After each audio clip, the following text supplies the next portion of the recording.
4ஆம் அதிகாரம்.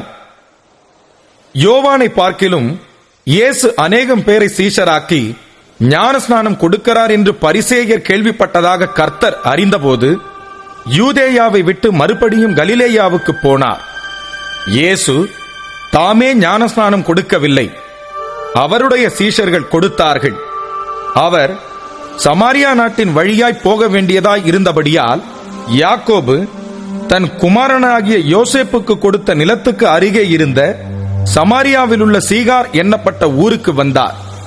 அங்கே யாக்கோபுடைய கிணறு இருந்தது. இயேசு பிரயாணத்தினால் இளைப்படைந்தவராய் அந்த கிணற்றின் அருகே உட்கார்ந்தார்.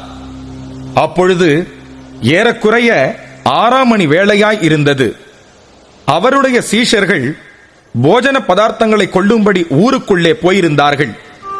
அப்பொழுது சமாரியா நாட்டாளாகிய ஒரு ஸ்திரீ தண்ணீர் மொள்ள வந்தாள்.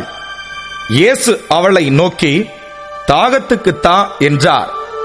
யூதர்கள் சமாரியருடனே சம்பந்தம் களவாதவர்களானபடியால் சமாரியா ஸ்திரீ அவரை நோக்கி, நீர் யூதனாயிருக்க சமாரியா ஸ்திரீயாகிய என்னிடத்தில் தாகத்துக்கு தா என்று எப்படி கேட்கலாம் என்றாள். இயேசு அவளுக்கு பிரதியுத்தரமாக, நீ தேவனுடைய ஈவையும் தாகத்துக்குத்தா என்று உன்னிடத்தில் கேட்கிறவர் இன்னார் என்பதையும் அறிந்திருந்தாயானால் நீயே அவரிடத்தில் கேட்டிருப்பாய், அவர் உனக்கு ஜீவ தண்ணீரை கொடுத்திருப்பார் என்றார்.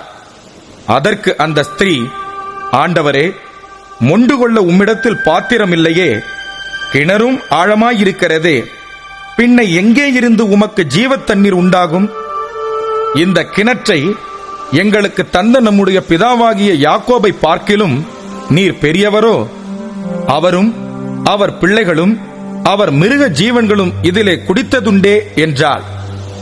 இயேசு அவளுக்கு பிரதியுத்தரமாக, இந்த தண்ணீரை குடிக்கிறவனுக்கு மறுபடியும் தாகம் உண்டாகும். நான் கொடுக்கும் தண்ணீரை குடிக்கிறவனுக்கோ ஒரு காலம் தாகம் உண்டாகாது. நான் அவனுக்கு கொடுக்கும் தண்ணீர் அவனுக்குள்ளே நித்திய ஜீவகாலமாய் ஊறுகிற நீரூற்றாயிருக்கும் என்றார். அந்த ஸ்திரீ அவரை நோக்கி, ஆண்டவரே, எனக்கு தாகம் உண்டாகாமலும் நான் இங்கே மொண்டு கொள்ள வராமல் இருக்கும்படி அந்த தண்ணீரை எனக்கு தர வேண்டும் என்றாள். இயேசு அவளை நோக்கி, நீ போய் உன் புருஷனை இங்கே அழைத்துக் கொண்டு வா என்றார். அதற்கு அந்த ஸ்திரீ, எனக்கு புருஷன் இல்லை என்றாள். இயேசு அவளை நோக்கி, எனக்கு புருஷன் இல்லை என்று நீ சொன்னது சரிதான். எப்படி எனில் 5 புருஷர் உனக்கிருந்தார்கள், இப்பொழுது உனக்கிருக்கிறவன் உனக்கு புருஷன் அல்ல. இதை உள்ளபடி சொன்னாய் என்றார். அப்பொழுது அந்த ஸ்திரீ அவரை நோக்கி, ஆண்டவரே, நீர் தீர்க்கதரிசி என்று காண்கிறேன்.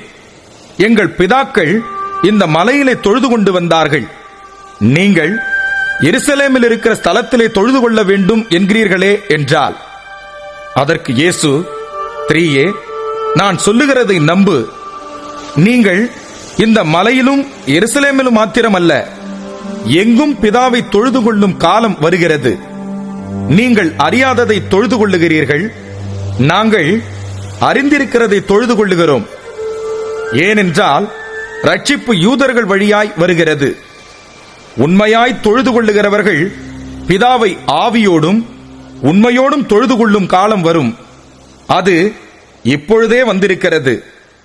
தம்மை தொழுது கொள்ளுகிறவர்கள் இப்படிப்பட்டவர்களாய் இருக்கும்படி பிதாவானவர் விரும்புகிறார். தேவன் ஆவியாய் இருக்கிறார். அவரை தொழுது கொள்ளுகிறவர்கள் ஆவியோடும் உண்மையோடும் அவரை தொழுது கொள்ள வேண்டும் என்றார். அந்த ஸ்திரீ அவரை நோக்கி, கிறிஸ்து என்னப்படுகிற மேசியா வருகிறார் என்று அறிவேன். அவர் வரும்போது எல்லாவற்றையும் நமக்கு அறிவிப்பார் என்றாள். அதற்கு இயேசு, உன்னுடனே பேசுகிற நானே அவர் என்றார். அத்தருணத்தில் அவருடைய சீஷர்கள் வந்து அவர் ஸ்திரீயுடனே பேசுகிறதை பற்றி ஆச்சரியப்பட்டார்கள். ஆகிலும் என்ன தேடுகிறீர் என்றாவது, ஏன் அவளுடனே பேசுகிறீர் என்றாவது ஒருவனும் கேட்கவில்லை. அப்பொழுது அந்த ஸ்திரீ தன் குடத்தை வைத்துவிட்டு ஊருக்குள்ளே போய் ஜனங்களை நோக்கி, நான் செய்த எல்லாவற்றையும் ஒரு மனுஷன் எனக்கு சொன்னார். அவரை வந்து பாருங்கள், அவர் கிறிஸ்துதானோ என்றாள். அப்பொழுது அவர்கள் ஊரிலிருந்து புறப்பட்டு அவரிடத்தில் வந்தார்கள். இப்படி நடக்கையில் சீஷர்கள் அவரை நோக்கி, ரபி, போஜனம் பண்ணும் என்று வேண்டிக் கொண்டார்கள். அதற்கு அவர், நான் புசிப்பதற்கு நீங்கள் அறியாத ஒரு போஜனம் எனக்கு உண்டு என்றார். அப்பொழுது சீஷர்கள் ஒருவரை ஒருவர் பார்த்து, யாராவது அவருக்கு போஜனம் கொண்டு வந்திருப்பானோ என்றார்கள். இயேசு அவர்களை நோக்கி, நான் என்னை அனுப்பினவருடைய சித்தத்தின்படி செய்து அவருடைய கிரியையை முடிப்பதே என்னுடைய போஜனமாயிருக்கிறது. அறுப்பு காலம் வருகிறதற்கு இன்னும் 4 மாதம் செல்லும் என்று நீங்கள் சொல்லுகிறதில்லையா? இதோ வயல் நிலங்கள் இப்பொழுதே அறுப்புக்கு விளைந்திருக்கிறதென்று உங்கள் கண்களை ஏறெடுத்து பாருங்கள் என்று நான் உங்களுக்கு சொல்லுகிறேன். விதைக்கிறவனும் அறுக்கிறவனுமாகிய இருவரும் ஒருமித்து சந்தோஷப்படத்தக்கதாக அறுக்கிறவன் கூலியை வாங்கி நித்திய ஜீவனுக்காக பலனை சேர்த்துக் கொள்ளுகிறான். விதைக்கிறவன் ஒருவன் அறுக்கிறவன் ஒருவன் என்கிற மெய்யான வழக்கச் சொல் இதனாலே விளங்குகிறது. நீங்கள் பிரயாசப்பட்டு பயிரிடாததை அறுக்க நான் உங்களை அனுப்பினேன். மற்றவர்கள் பிரயாசப்பட்டார்கள், அவர்களுடைய பிரயாசத்தின் பலனை நீங்கள் பெற்றீர்கள் என்றார். நான் செய்த எல்லாவற்றையும் எனக்கு சொன்னார் என்று சாட்சி சொன்ன அந்த ஸ்திரீயினுடைய வார்த்தையின் நிமித்தம் அந்த ஊரில் உள்ள சமாரியரில் அநேகர் அவர் மேல் விசுவாசம் உள்ளவர்களானார்கள். சமாரியர் அவரிடத்தில் வந்து தங்களிடத்தில் தங்க வேண்டும் என்று அவரை வேண்டிக் கொண்டார்கள். அவர் 2 நாள் அங்கே தங்கினார். அப்பொழுது அவருடைய உபதேசத்தின் நிமித்தம் இன்னும் அநேகம் பேர் விசுவாசித்து அந்த ஸ்திரீயை நோக்கி, உன் சொல்லி நிமித்தம் அல்ல, அவருடைய உபதேசத்தை நாங்களே கேட்டு அவர் மெய்யாய் கிறிஸ்துவாகிய உலக இரட்சகர் என்று அறிந்து விசுவாசிக்கிறோம் என்றார்கள்.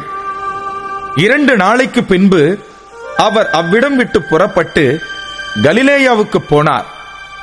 ஒரு தீர்க்கதரிசிக்கு தன் சொந்த ஊரிலே கனமில்லை என்று இயேசு தாமே சொல்லியிருந்தார். அவர் கலிலேயாவில் வந்தபோது எருசலேமில் பண்டிகையிலே அவர் செய்த எல்லாவற்றையும் பார்த்திருந்த கலிலேயர் அவரை ஏற்றுக்கொண்டார்கள். அவர்களும் பண்டிகைக்கு போயிருந்தார்கள். பின்பு இயேசு தாம் தண்ணீரை திராட்சரசமாக்கின கலிலேயாவில் உள்ள கானா ஊருக்கு மறுபடியும் வந்தார். அப்பொழுது கப்பர் நகூமிலே ராஜாவின் மனுஷரில் ஒருவனுடைய குமாரன் வியாதியாய் இருந்தான். இயேசு யூதேயாவிலிருந்து கலிலேயாவுக்கு வந்தார் என்று அந்த மனுஷன் கேள்விப்பட்டபோது அவரிடத்திற்கு போய் தன் மகன் மரண அவஸ்தையாய் இருந்தபடியினாலே அவனை குணமாக்கும்படிக்கு வரவேண்டும் என்று அவரை வேண்டிக் கொண்டான். அப்பொழுது இயேசு அவனை நோக்கி, நீங்கள் அடையாளங்களையும் அற்புதங்களையும் காணாவிட்டால் விசுவாசிக்க மாட்டீர்கள் என்றார். அதற்கு ராஜாவின் மனுஷன், ஆண்டவரே, என் பிள்ளை சாகிறதற்கு முன்னே வரவேண்டும் என்றான். இயேசு அவனை நோக்கி, நீ போகலாம், உன் குமாரன் பிழைத்திருக்கிறான் என்றார். அந்த மனுஷன் இயேசு சொன்ன வார்த்தையை நம்பிப் போனான். அவன் போகையில் அவனுடைய ஊழியக்காரர் அவனுக்கு எதிர்கொண்டு வந்து, உம்முடைய குமாரன் பிழைத்திருக்கிறான் என்று அறிவித்தார்கள். அப்பொழுது எந்த மணி நேரத்தில் அவனுக்கு குணமுண்டாயிற்று என்று அவர்களிடத்தில் விசாரித்தான். அவர்கள், நேற்று 7ஆம் மணி நேரத்தில் ஜுரம் அவனை விட்டது என்றார்கள். உன் குமாரன் பிழைத்திருக்கிறான் என்று இயேசு தன்னுடனே சொன்ன மணி நேரம் அதுவே என்று தகப்பன் அறிந்து அவனும் அவன் வீட்டார் அனைவரும் விசுவாசித்தார்கள். இயேசு யூதேயாவிலிருந்து கலிலேயாவுக்கு திரும்பி வந்த பின்பு இது அவர் செய்த 2ஆம் அற்புதம்.